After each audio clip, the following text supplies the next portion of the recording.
I'm Francina today as your host, and in Climate Podcast, today we have the Climate Champion series of podcasts where we have our second episode, Women in Charge of Climate Change.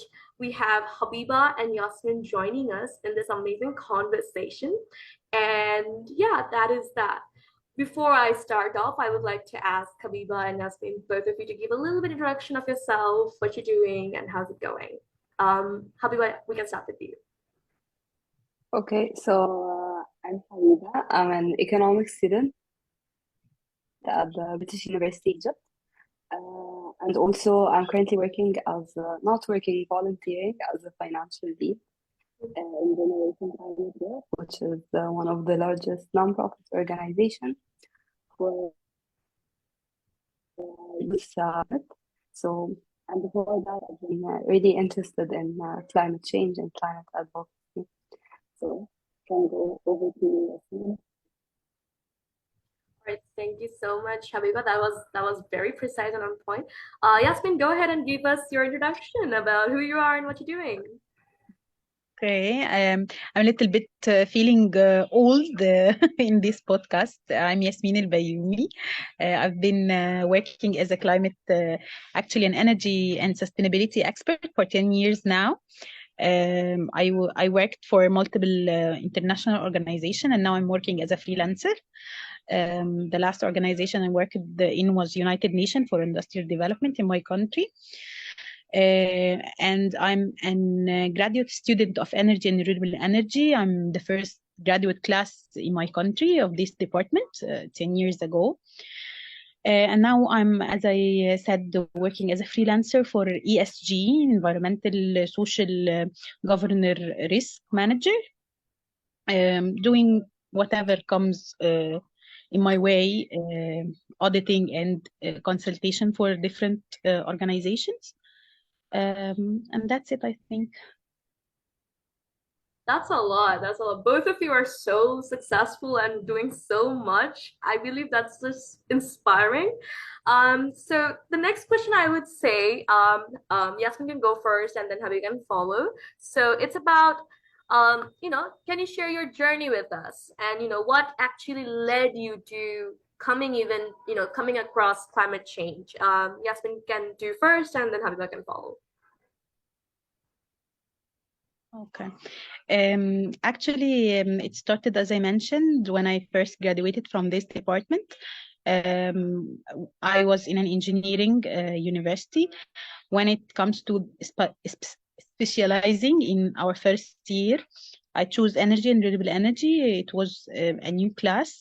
And back then, I was only interested in the concept of making energies and renewable energies using solar energy. And all of this was new back then and trending. So I was only interested in the source of energy we are going to generate and how we are going to generate it. And that's a new technology and a field of information to know more about. And then I started in our university in Egypt. I'm from Egypt, by the way. In Egypt, you have to take technical trainings each year to be able to graduate. So you have to do on-hand job. I started in factories, and then I started training in a company named Schneider Electric. It's an international company, and I was a trainee as an energy management engineer. It was my first time in my third year in the college to know about energy management. Back then, I was very much inspired by the concept of that the energy we are producing and we are challenging and racing each others as a worldwide community to produce more and new energies from different renewable sources can be easily mitigated and reduced if we are using efficiently what we already generated. It was my first time to hear the sentence telling that the most precious the energy, the most precious energy, what is the what that is being generated and not used. This is the precious one, because why are we generating it, and why are we racing the technology to develop and be more developed and more quicker and doing all of this stressful going on non-stop wheel if we are not using what we already generating efficiently.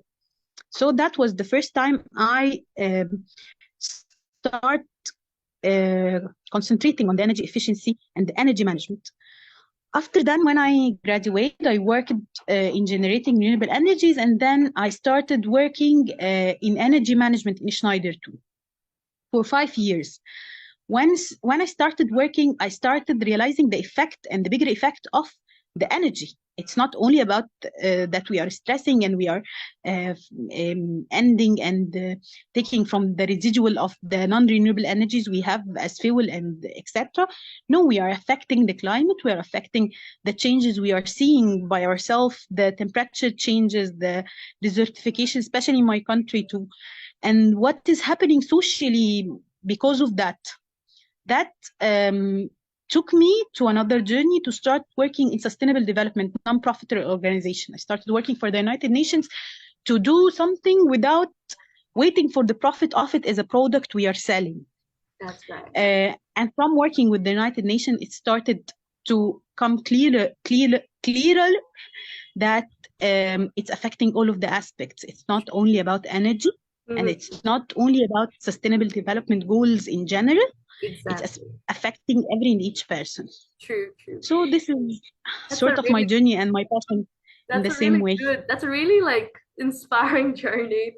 That's great. Habiba, why don't you continue from here and say about how you started? Yeah. Yeah, go on. So I don't have a lot of experience in the climate change field. However, I think my story is very interesting. So I grew up in Cairo, and I grew up doing water activities in the Nile. And after a while, I've noticed that something is changing. The sea level rise. I've witnessed that firsthand, and I was like, "What is happening now? What's happening to my Nile?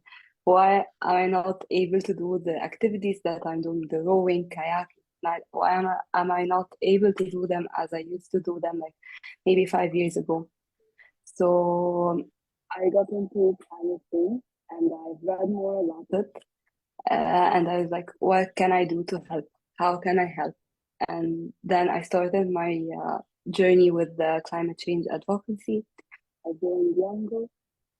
This year, I joined the Generation Climate Care to continue my advocacy and to continue to bring youth voices, and not only youth voices, but women voices into global platforms.